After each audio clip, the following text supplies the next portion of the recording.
Et meilleur, comment vous allez? J'espère que vous allez bien. Comment ne pas se faire manipuler par les gens? Déjà, avant de savoir comment ne pas se faire manipuler par les gens, il faudrait déjà que tu connaisses qui sont ces gens-là qui vont essayer de te manipuler. De nos jours, dans les temps actuels, j'ai remarqué 3 types de personnes qui, je peux dire, inondent les rues. Le premier type de personnes, ce sont les serpillères. Généralement, les serpillères, elles sont des personnes à très faible caractère. Tu peux leur faire tout et n'importe quoi. Tu peux véritablement leur faire tout et n'importe quoi. Tu vois, n'importe qui leur parle n'importe comment, même dans leur propre famille, le petit frère, leurs membres relatifs ne les respectent pas. C'est-à-dire que personne ne les respecte. Et je suis sûr que toi, quand tu vois ça, tu as pitié d'eux. Et tu devrais. Mais le moment où tu vas arriver et que tu vas essayer de mettre ta cape de bon samaritain pour les sauver, là, tu vas t'ouvrir à beaucoup de merde. Parce que déjà, il faut comprendre un truc. Une serpillère, elle ne peut pas et elle ne pourra jamais avoir tes arrières. Que tu sois là ou que tu sois pas là. Généralement, les serpillères vont toujours accepter n'importe quoi. Et elles vont toujours accepter même qu'on parle mal de toi. C'est-à-dire que leur manipulation ne sera même pas volontaire. Elles vont juste te faire croire qu'elles sont tes amis. Mais maintenant, toi, en tant que personne, tu as la supposition que ton ami va avoir tes arrières, va tenir tes arrières. Mais tellement les serpillères sont faibles qu'elles ne pourront même pas le faire. Et c'est là qu'est la manipulation. Parce qu'elles vont te faire passer l'image que je te tiens, que je suis avec toi. Mais dans le fond, elles ne sont avec personne. Et même pas avec elles-mêmes. Donc, ce genre de personnes-là, tu dois juste les éviter. Parce que déjà, elles ont une basse estime d'elles-mêmes. Et parce qu'elles vont te tirer vers le bas. Parce qu'elles ont beaucoup de négativité en elles. C'est une négativité que les gens versent sur elles. Si tu restes autour d'elles, elles vont finir par la jeter sur toi. Deuxième type de personnes qui vont essayer de te manipuler, c'est les sociopathes. Généralement, tu vas les trouver où? Tu vas les trouver le plus souvent dans les entreprises. Mais tu peux aussi les trouver dans la rue, tu vois. Généralement, ils sont très grands, très beaux dans la rue. Peut-être au travail, ils sont toujours bien habillés et ils ont surtout beaucoup d'argent. C'est une qualité très importante pour reconnaître ce sociopathe. Quelqu'un qui a beaucoup d'argent ou plutôt quelqu'un qui a un très gros ego. Très gros ego. Les sociopathes, qu'est-ce qu'ils vont faire? Ils vont essayer, je dis bien, ils vont te miroiter l'idée que tu tiens, qu'ils tiennent à toi. Pardon. Et ils vont te faire croire que toi, tu es important à leurs yeux. Mais dans le fond, les sociopathes, ils vont juste venir soit pour t'étudier, soit pour te détruire, soit pour te montrer quelque chose. Premier cas, t'étudier. Les sociopathes, par exemple, prenons le cas où tu es dans une entreprise et tu as un collègue, peut-être qui est au-dessus de toi, il y a 2 ans de plus que toi. Il va venir dans l'entreprise et il va voir comment toi tu fais. Tu vas te dire que c'est un ami. Mais dans le fond, peut-être c'est qu'il a vu dès le départ que tu avais une façon de travailler qu'il n'avait pas ou qu'il ne connaissait pas. Maintenant, il va venir te voir et il va te faire croire qu'il est ton ami parce qu'il veut voir ce que toi tu as qu'il n'a pas.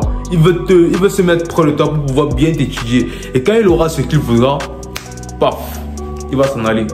Et surtout, il va s'en aller et il va prendre ce que toi tu avais et il va faire en sorte que toi tu ne puisses plus l'avoir. Parce que si toi tu l'as, tu seras une compétition pour lui. Je ne sais pas si tu comprends.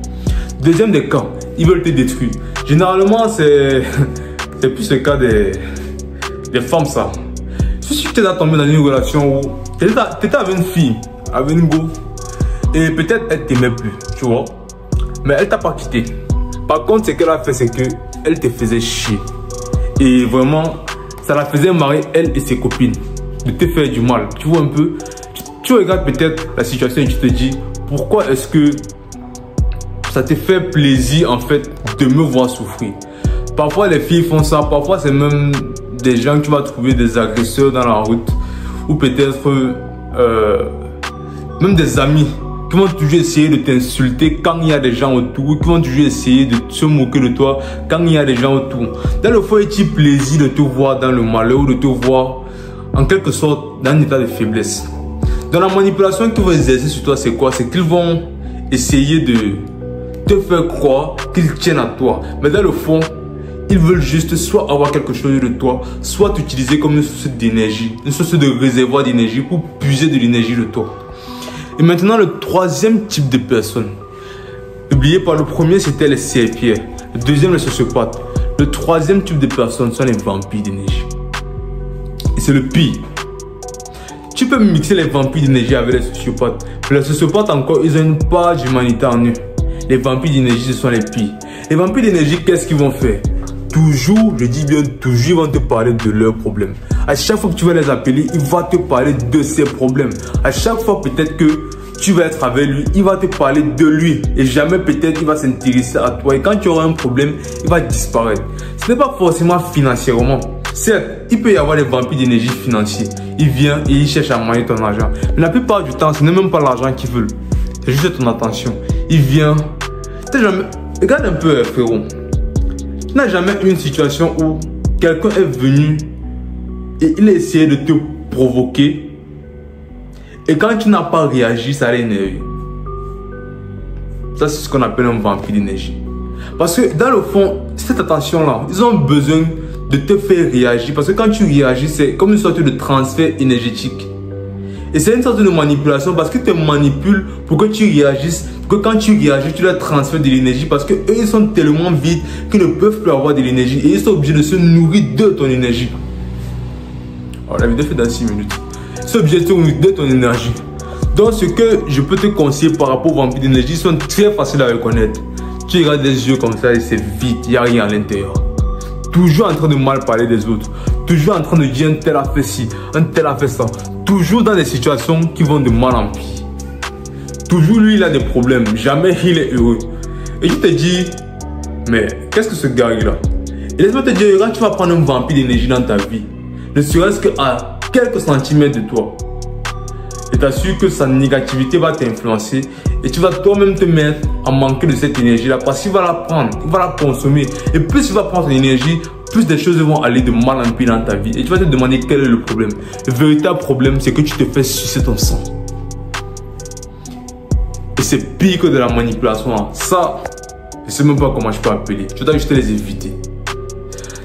Bon les gars, c'était une petite vidéo. J'espère que ça vous a plu.